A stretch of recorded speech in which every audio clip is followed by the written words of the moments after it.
Hello everyone and welcome to the Green Man channel. Hope you're doing good and well. So as we approach Valentine's Day, I thought this was a good time of year to do this video and talk about my top 10 metal ballads of all time. A ballad, of course, is a sentimental or a romantic song, so I thought, well, yeah, this is probably a good time of year to count down my top 10 favourite ballads in the realm of metal. And I went through my CD collection and my online music library and found it fairly easy to pick out these 10 in the end. This is certainly not the hardest list I've ever had to do, and I think it's because ballads, they often really connect with you, and these songs have been ones that I've consistently gone back to over the years and just thought, yeah, that is definitely a song that is going to be on this list. It really connects to me. A lot of people actually, or a lot of metalheads certainly, I think actually don't like the ballads on an album, on their favourite metal album. If you get to the ballad, it's like the song they'd usually say they'd skip. But for me, I'm quite the opposite. A ballad done really well, you know, one that feels sincere and not too kind of sappy, one that feels really sincere, really hits the mark for me. And I really connect well to really good ballads on albums from whatever genre, whether it's metal or another genre. Obviously, I'm talking about metal ballads today. But I think it can be really effective to have a great ballad on an album and actually enhance an album more than just having the sort of really fierce up-tempo stuff on a metal album. So that's just my take. But yeah, these songs are ones I really connect to. Feel free to drop your own top 10 favourites. I should have to stress, although I shouldn't necessarily have to stress, that these are top 10 personal choices for me. These are just my favourites. There are so many ballads out there. You choose in metal even, there are loads of ballads you can choose from. These are just my top 10. So let's kick off with my number 10, which is Thin Lizzy's Renegade. Okay, this was written or co-written by Phil Lynott and Snowy White on their Renegade album, the album of the same name as the song. And I think this is a really kind of introspective song, and quite a rare introspective song from lead singer Phil Lynott in this album. And I really have just loved it for a long time. It's still got some of the classic signature Lizzy stuff with those kind of power chords in the chorus, but I really love those kind of slow, reflective verses that Phil sings, and just how sincere and genuine they feel, and they really hit the mark with me. And I've always just really connected to this song, how he's talking about being a renegade, and it's just a great song. That's my number 10, Thin Lizzy, Renegade. My number 9 is actually from the realms. I know I'm doing a symphonic metal Sunday series, so maybe that's why this song is somewhat fresh in my mind. And that's Epica's Ties of Time, which is an absolutely wonderful operatic piece, possibly even my favourite song from the entire band's discography. This is how much we're talking, how much I love this song from Epica. It's a beautiful operatic and melodic piece. I think it reflects both on how time brings changes to life and relationships, but it also still brings in, you still have support from people as well, and from loved ones. At least I think that's the sort of the theme of the song, but feel free to correct me if I'm wrong on that. But I just think it's a hugely wonderful piece, making great use of and showing, I think, Simone's maybe sort of more sentimental side in this song as well, and doing that really well, and that's great exposition of that. And yeah, that's my number 9, Epica, Tides of Time. Now my number 8 could be a popular choice on a top 10 metal ballad song. It's by the legendary band Judas Priest, who have a new album on the way, of course. And this song is Beyond the Realms of Death from Stained Class. And you have Glenn Tipton and KK Downing's guitar solos on this particular song alone, which make it a fantastic song, besides the song being great too.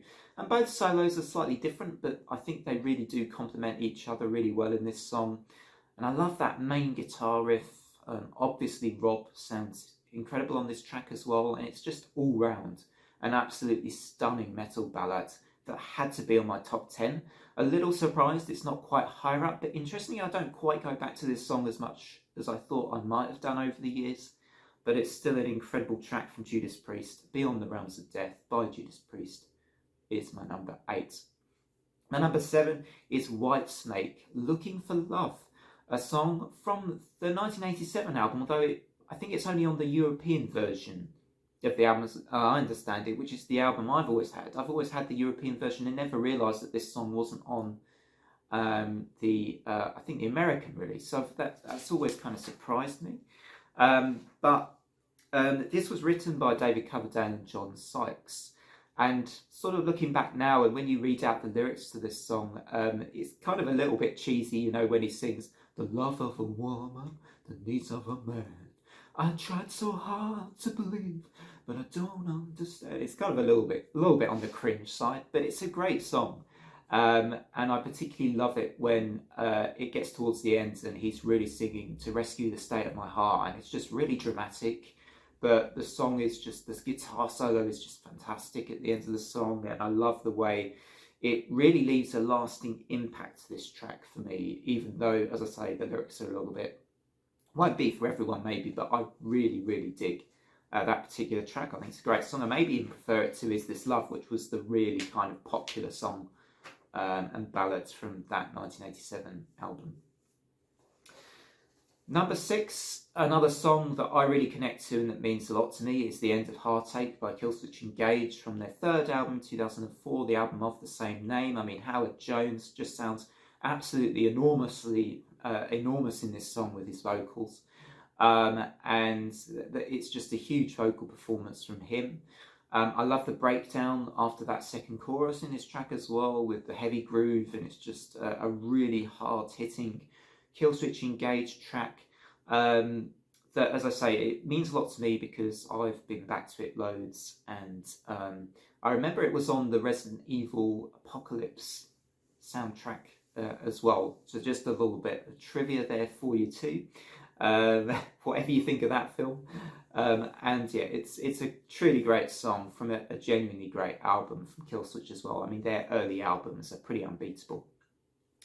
My number 5 is from Dio, and it's perhaps a surprise for some people, I don't know, but I love this song. I think it's from their 2000 fantasy concept album Magica, and it's called "As Long as It's Not About Love." And Dio just sounds incredible. Another ballad with an absolutely enormous and amazing vocal performance. You know, it's a song that explores the fear of love and the desire to protect oneself from pain. Apparently, at least I think I got that from the website songtell.com. And it's the 9th track on this album, and you know, it's just, to me, it's like a perfect ballad. It's a perfect metal ballad, the way it builds up, and you get the big chords later in the song, but it starts off, you know, super kind of thoughtful and introspective, thinking about falling in love and the dangers of that. And Dio sings it with just so much power and sincerity. It's just amazing. And I don't know why I don't really hear many people talk about this song, or at least I haven't heard many people talk about it. Maybe I don't know Dio's discography actually inside out, which is kind of criminal as a metal fan, and that's something I intend to correct soon. But yeah, this album I actually really like, and this song is just, there's something about it that is magical. And yeah, "As Long as It's Not About Love" is my number 5 by Dio. My number 4 is Dream Theater, "Lifting Shadows Off a Dream," the song that actually got me into the band. This song got me into Dream Theater. And I think it's because, yes, it's sentimental. It also has a little bit of technicality, yet it's also very accessible as a track as well. I think James LaBrie sounds awesome in this song. I don't think there's any question of that. And I love the imagery that the lyrics generate. You know, she can turn a drop of water into an ocean. I love that about the song. And apparently, it's interesting, this started from a poem that John Mayer, the bassist of the band, wrote. And that's what brought out the song. And I love that this came from a poem. I think, you know, sometimes really great things can come from things being sort of, you know, a sort of starting point like that, rather than just a riff or just a bit of instrumental. And it's amazing that they developed this from a poem. And actually, I think that maybe inspired the creativity, and maybe why it's one of my favourite Dream Theater tracks, because I do think there is a power in the poetry of this song. Anyway, enough of that. That's my number 4, Dream Theater, "Lifting Shadows Off a Dream." My number 3 is a song which you may not know unless you're an Evergrey fan, because Evergrey aren't exactly still a super well known, even though I sing their praises a lot on this channel. They're not a super well known band. But their song, or For Every Tear That Falls, off the album The Dark Discovery, their debut album, incidentally, is an incredible song. But I would urge you to listen to the live version of this track, From a Night to Remember, from that performance, rather than the studio version, because the live version is absolutely jaw-droppingly stunning. It's just a stunning duet between Tom England and his wife Karina. And the moment when she walks on stage and does her vocal bit, and then when they harmonise together later in the song, it's just goosebumps inducing throughout the entire track. It's absolutely, as I say, it's just stunning. It had to be way up my list. It's a song I go back to very, very regularly. For Every Tear That Falls by Evergrey from the Dark Discovery. Please do go and check out that song if you like ballads. You are really missing out. But as I say, go to the live version, not the studio version, because the live version is better. That's my number 3. My number 2 is the title track from Alice in Chains' Black Gives Way to Blue. Of course, I could probably choose an earlier song or a slower, more sentimental song from Alice in Chains from the Lane era, but this tribute song to Lane, I just think, is really fantastic. It's short, but it's incredibly powerful in what it does, and it's so genuine. I think you can hear Jerry's pain and the way he misses Lane in this song. And he apparently struggles, obviously, to perform this, I believe. I've read anyway that's the case. I'm not surprised if he's trying to remember a friend in this track. And, the Elton John piano bit, there's an interesting fact about the song, which is that Elton John contributed to it. And even more interesting is that apparently Lane's first concert was an Elton John concert. So there's this sort of poetic dovetail about the song and the way it all comes together, and just the meaning behind it and everything. I mean, it's almost my, but bar one song, this is my all-time favourite metal ballads. I think had I known this song for a lot longer than I do, it would be my favourite metal ballad of all time. But there's one song which is my favourite metal ballad of all time, which I discovered when I was a teenager. And after hearing this song, I just realised what it was. And when it hit me, I can remember, I think, watching the performance of it on one of the MTV channels. It's Fade to Black by Metallica. And it's I think the live performance of this from about, I can't remember exactly when, maybe it was the live 1989 performance or about that time. Gonna have to check my details on that. But it's, Fade to Black, I don't really think it needs much of an explanation. I think most people know this song. I think every metalhead should know Fade to Black, because it's off also an absolutely classic Metallica album. And, the depth, the meaning behind this, but also its musical changes, and every part of the song hits just as big, from the slower melodic acoustic part at the start to the more sort of throat grabbing, attention grabbing power chords in the middle, and then the big sort of Kirk soloing at the ends, which is also a favourite Kirk Hammett moment for me, is probably his solos in this track. So yeah, that's my number 1, Fade to Black by Metallica. It just had to be. It had to be. The meaning, the number of times I've played that song over the years is insane. I've known the song, goodness me, for how many years? Probably about 25 years. So it's just an incredible track, and it had to be my number 1 metal ballad of all time. Love or hate Metallica, I think if you don't like Fade to Black, well, I don't really understand that. But we can't all love the same stuff, right? Anyway, from me, thanks very much everyone for watching. Hope you really enjoyed this top 10 metal ballads of all time.